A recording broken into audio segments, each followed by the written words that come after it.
Assalamualaikum warahmatullahi wabarakatuh. Selamat datang di channel King Pol.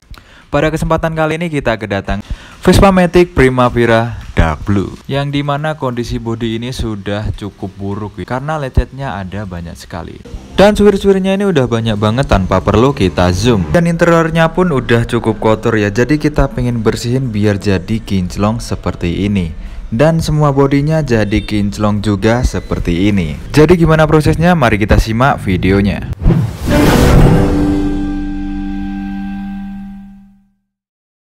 Kondisi motor ini dibilang kotor banget enggak, dibilang bersih banget juga enggak. Nanggung kan jadinya. Oleh sebab itu kita mau bikin motor ini jadi lebih baik dan seperti baru.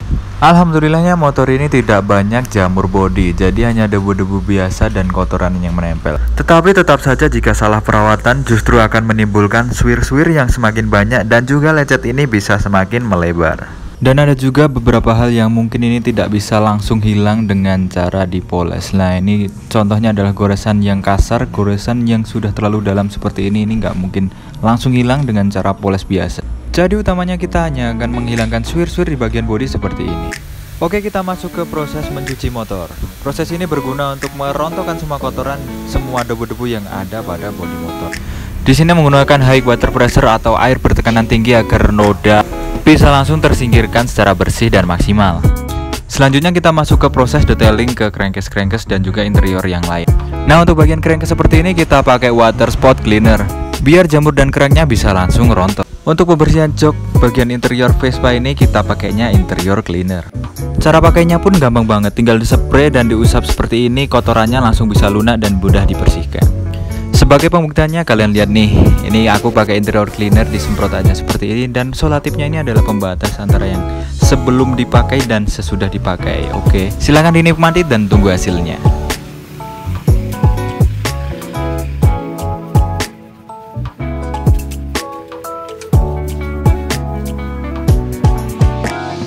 Dan hasilnya aku percepat aja biar kalian ini tahu seberapa hebat dan seberapa cepat tanganku ini. Nah, hasilnya beda banget kan? Selanjutnya kita lanjut di bagian-bagian lain. Perilakunya tetap sama, kita semprot spraynya, lalu kita bersihkan, dan yang terakhir itu kita bilas. Perlakuannya semuanya sama dan hasilnya akan maksimal. Dan kebetulan ini ada beberapa kasus yang cukup unik ya. Noda kuning pada bagian leher knalpot dan lain-lain itu biasanya kita bersihin pakai super degreaser.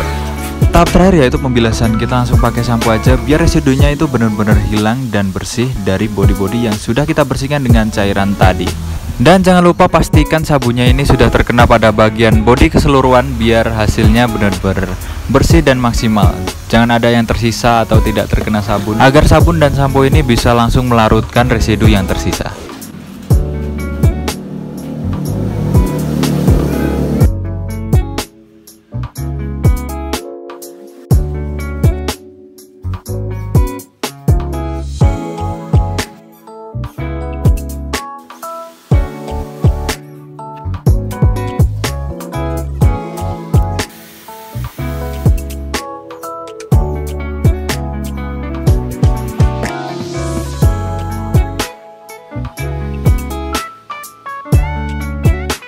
Tahap selanjutnya adalah paint correction, yaitu melapisi bagian-bagian tidak perlu terkena oleh polesan. Jadi kita lapisin dan kita masking dengan solasi seperti ini agar mesin poles tidak menggores bagian-bagian yang tidak kita inginkan. Selanjutnya kita masuk ke proses komponnya ini, proses yang paling penting dan proses yang paling ditunggu hasilnya. Untuk lapisan pertama pada bodi seperti ini aku pakai kompon 1000. Kita lapisi seperti ini dan kita ratakan, kemudian kita poles saja dengan speed 1, kemudian naik ke speed 2 agar polesannya lebih matang atau suwir-suwirnya itu benar-benaran hilang. Untuk pemolesannya kita gunakan pola letter U dan letter S ya, tujuannya agar tidak diam di tempat dan tidak terjadi kebotakan.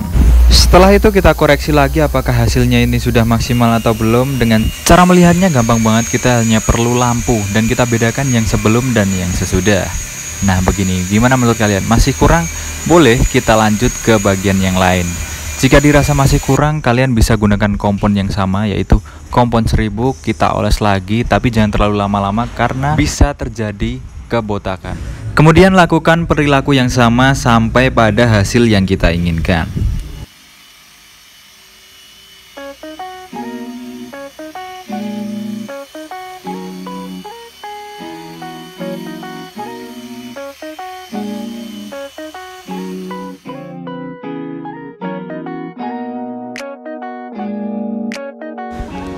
Oke, kita proses pencucian kembali. Ya, ini proses pencucian untuk menghilangkan residu pada kompon.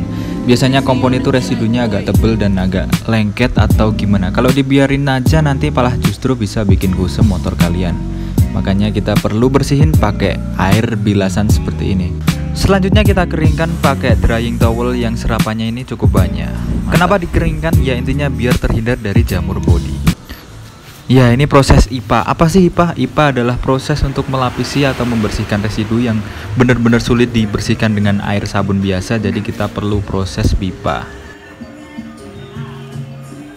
Dan akhirnya kita masuk ke proses nano coating. Ya, proses pipa tadi sebenarnya adalah pembersihan untuk menyempurnakan nano coating agar hasil coating tersebut jadi lebih maksimal dan benar-benar meresap di bodi Vespa Matic ini. Cara coatingnya juga nggak boleh asal usap sembarangan seperti itu ya. Kita gunakan satu arah dan ini coating satu lapis aja. Gunakan satu arah seperti ini.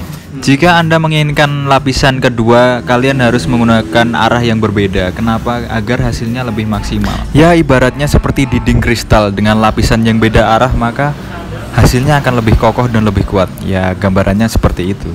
Semoga kalian bisa paham bagaimana efek coating ini dan hasilnya nanti akan membuat bodi ini semakin mengkilat dan semakin memiliki efek daun talas. Dan inilah hasil akhirnya.